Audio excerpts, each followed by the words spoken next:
E já começo, então, o programa com esse momento de amor exigente, falando sobre a nossa participação como cidadão, porque Amor Exigente também ensina que a gente precisa ter responsabilidades sociais, né? E responsabilidade social é tocar a vida do outro, mas também fazer a nossa parte em relação a tudo que cabe a nós. Hoje, por exemplo, a gente vai falar sobre liberação dos jogos de azar e também sobre liberação da maconha. Então, para a gente entender melhor tudo isso e até para a gente saber como se posicionar, eu recebo ele que é vice-presidente da Federação de Amor Exigente, Miguel Tortorelli, e converso via Skype com o secretário da Senapred, Dr. Quirino Cordeiro. Miguel, querido, seja muito bem-vindo. Obrigada pela sua presença aqui. Vamos sentar para a gente conversar e já receber o Dr. Quirino aqui via Skype. Ele está lá em Brasília hoje. Boa tarde, Dr. Quirino, como vai? Boa tarde, Cláudia. Boa tarde, Miguel. Boa tarde a todos os amigos que estão nos acompanhando. É um prazer a gente poder ajudar aí para que as pessoas entendam como elas se posicionam e, na verdade, o porquê se posicionar. Quer começar pelos jogos de azar ou pela maconha? Cláudia, boa tarde. Primeiro, agradecer imensamente esse espaço. A gente é que agradece, Miguel. Você não imagina o que estão fazendo agora com os dois projetos. PL, que é liberando os jogos de azar, e o que libera a maconha.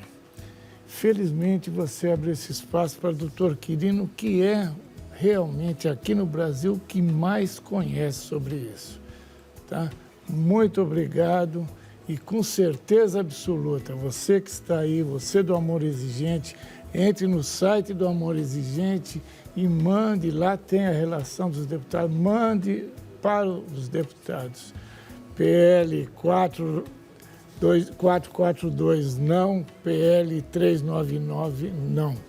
Ok. Doutor Quirino, bom, além de secretário da Senapred, você é médico, não é? E tem um conhecimento muito vasto sobre ambos assuntos. Daqui a pouco a gente vai receber também um psiquiatra para a gente falar mais sobre os vícios em jogos, mas eu queria te ouvir. Cláudia, mais uma vez, muito obrigado por abrir esse importante espaço para que nós possamos conversar sobre esses temas. Hoje, há no Congresso Nacional a tramitação de dois projetos de lei, o PL 442, que busca a legalização dos jogos de azar no Brasil, e o PL, o projeto de lei, que também busca, o 399, a legalização da maconha, a criação do marco regulatório da maconha. Nós aqui no governo federal estamos atentos para isso, estamos trabalhando para evitar que esses dois grandes problemas se abatam sobre o nosso país. Isso porque é bem sabido que quando há a legalização dos jogos de azar, quando há a legalização da maconha, lugares onde isso aconteceu, infelizmente há o aumento de pessoas que apresentam problemas em relação tanto ao jogo como também ao uso da maconha. Infelizmente, nós não queremos que esses problemas aconteçam em nosso país. Por conta disso, então, nós estamos numa postura absolutamente contrária à legalização desses projetos de lei. Inclusive, o próprio presidente Bolsonaro já se manifestou contra esses dois PLs, dizendo, inclusive, que se forem aprovados no Congresso Nacional, irá vetar. Porém, nós precisamos, enquanto sociedade, fazer um trabalho junto ao Congresso Nacional para evitar que isso venha a acontecer. Ok. Qual é a principal argumentação de quem é a favor, por exemplo, da liberação dos jogos de azar? Isso é uma questão interessante porque as pessoas que advogam de maneira favorável costumam dizer que, em liberando o jogo de azar, mais tributos serão cobrados no país, haverá aumento da arrecadação, haverá aumento de empregos. Entretanto, há vários estudos mostrando que quando há legalização de jogos de azar, obviamente que você aumenta tributo, porque você cria uma nova atividade. Entretanto, os gastos que a sociedade tem com a legalização é muito maior do que um aumento de arrecadação de impostos. Os problemas que advêm da legalização dos jogos acabam sendo muito maiores do que eventuais benefícios que possam ter. Em relação à questão de aumento de emprego, basicamente essa situação não procede porque o recurso, o dinheiro que é investido em outras áreas acaba sendo deslocada para os jogos. Então, na realidade, não há aumento de emprego, basicamente há uma transferência de empregos para essa área. Então, esses argumentos, eles não se sustentam. E o que acaba sendo pior, Cláudia, para que os amigos possam entender, é que com a legalização dos jogos, há um aumento de pessoas com problemas relacionados a isso, aumento de pessoas que acabam apresentando dependência de jogo, que é uma dependência comportamental, é como se fosse uma dependência de droga, porém sem a presença dessa substância.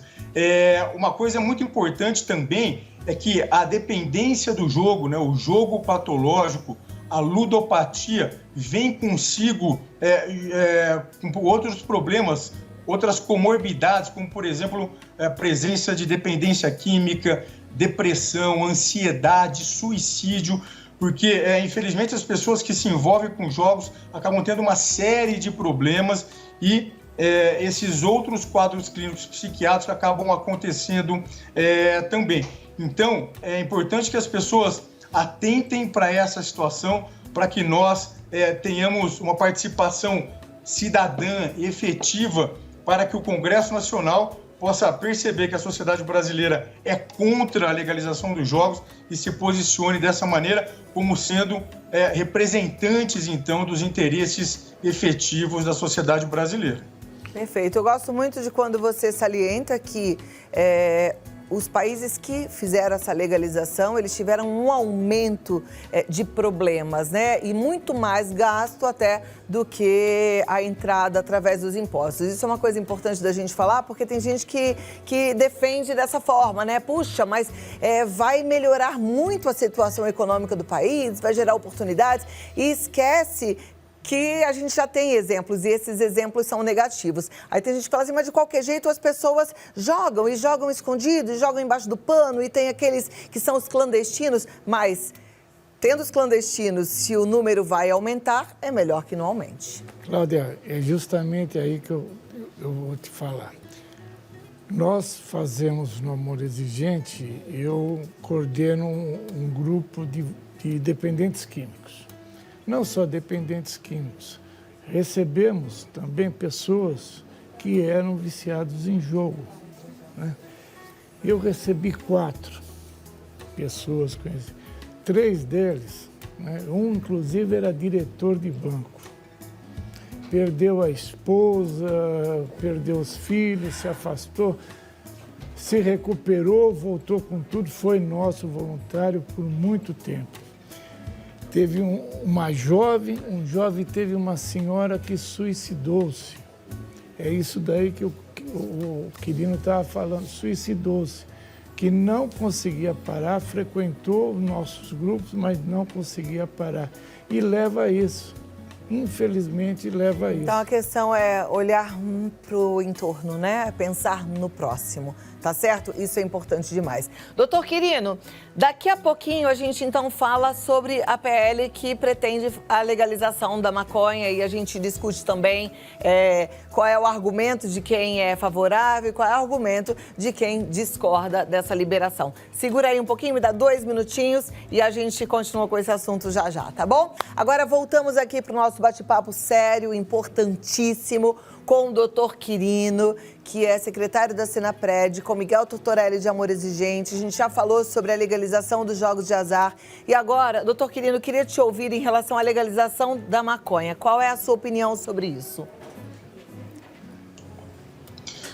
Olá, Cláudia. Nós temos, então, no Congresso Nacional a tramitação de um outro projeto de lei, esse, o 399, um projeto que foi apresentado inicialmente em 2015 e que busca a criação do marco regulatório da maconha no Brasil, ou seja, busca legalizar essa droga em nosso país.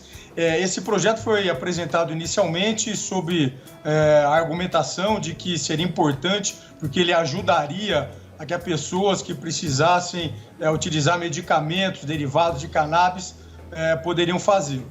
Entretanto, o que acabou acontecendo foi que, nesse meio tempo, ou seja, de 2015 para cá, primeiro nós trabalhamos junto à Anvisa, Agência Nacional de Vigilância Sanitária, e a Anvisa já publicou resoluções que permitem no Brasil o acesso às pessoas a medicamentos derivados de cannabis, ou seja, então, em tese, aquele projeto de lei inicial, na sua versão inicial, já não faz mais sentido.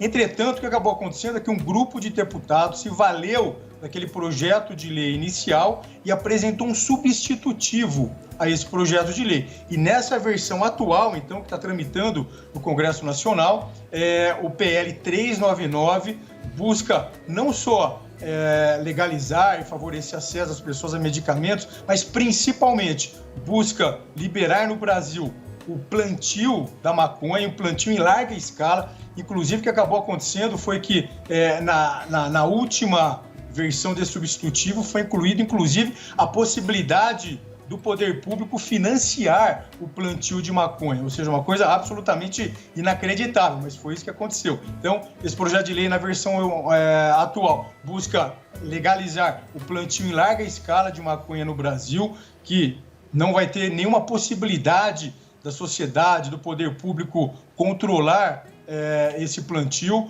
Uma outra questão que se coloca é a possibilidade da fabricação de produtos derivados de cannabis, não apenas para fins medicinais, mas para fins industriais, cosméticos, inclusive fins alimentícios. Ou seja, esse projeto de lei permite a possibilidade da produção de alimentos derivados de cannabis. E nós sabemos que em todos os lugares onde isso aconteceu, houve um aumento importante do consumo dessa droga e houve um aumento de várias consequências danosas para a sociedade, que esse é um caminho que nós não queremos para o nosso país. E nós estamos trabalhando aqui no governo federal, lá no Congresso Nacional, contra a aprovação desse projeto de lei.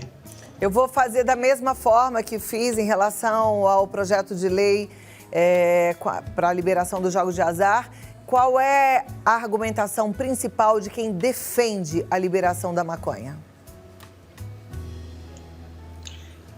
A argumentação é muito parecida, né? De que haveria aumento de receita, que haveria a criação de um mercado legalizado a ser explorado no Brasil, de que haveria aumento de emprego. Entretanto, isso não se sustenta tal qual não se sustenta também quando nós falamos dos jogos de azar.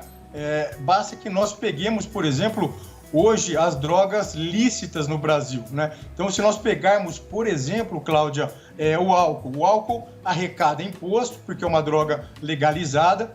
Entretanto, só os gastos que o país tem no Sistema Único de Saúde, no SUS, 4 vezes mais do que se arrecada de impostos. Ou seja, então, esse argumento é totalmente falho.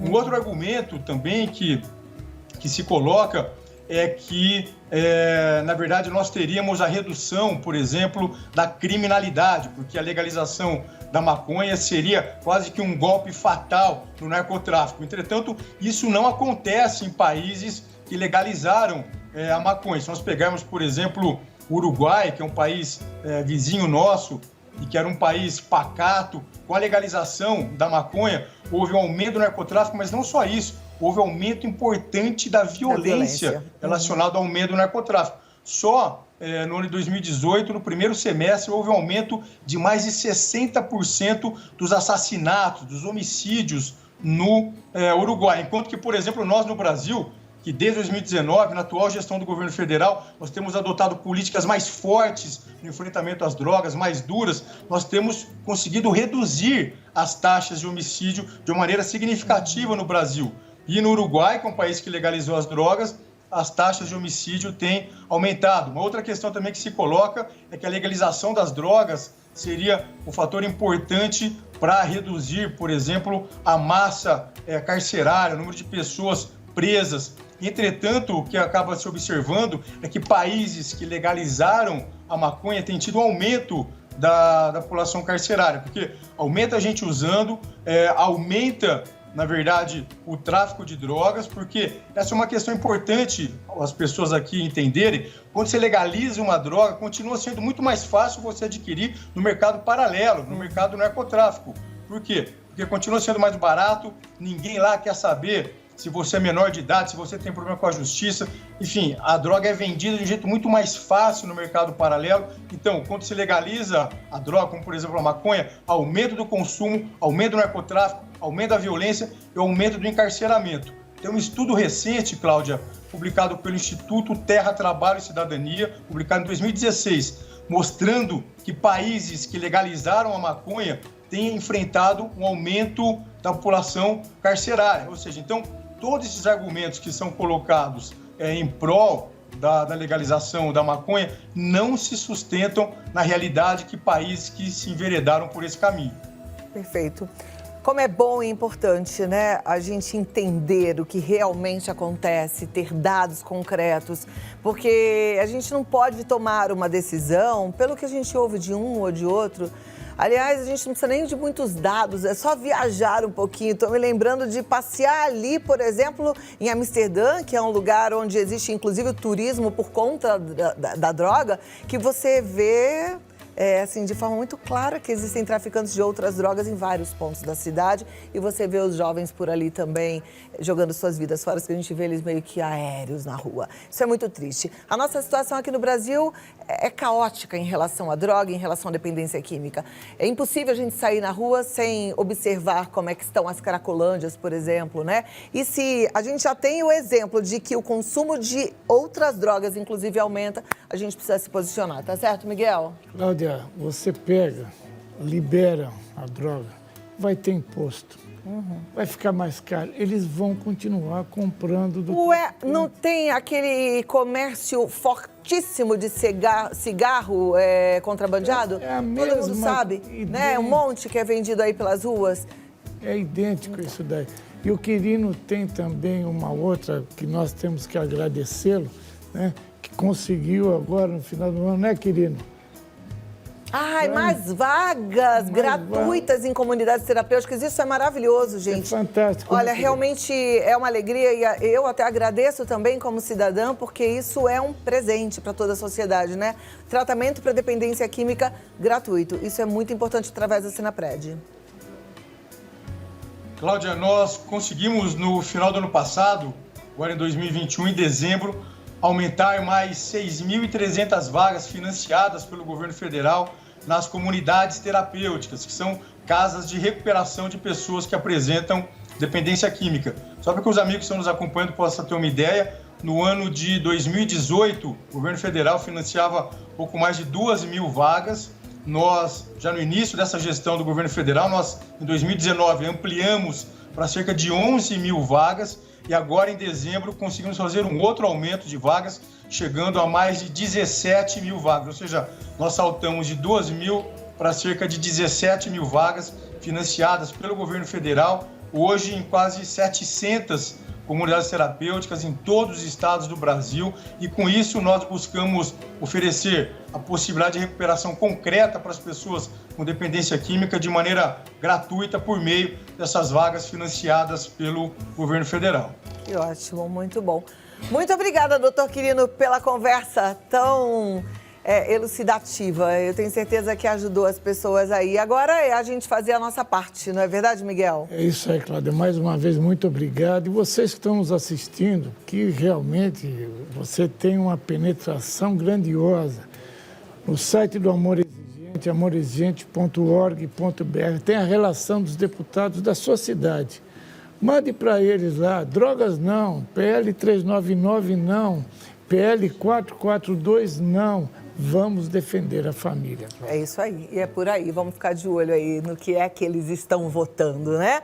Gente, o telefone de contato do WhatsApp do Amor Exigente, que pode te ajudar bastante, é o 1925196555, 1925196555 e nas redes sociais Amor Exigente Oficial. Mais uma vez o site amorexigente.org.br. Muito obrigada, Miguel. Obrigada, doutor Quirino. Até a próxima.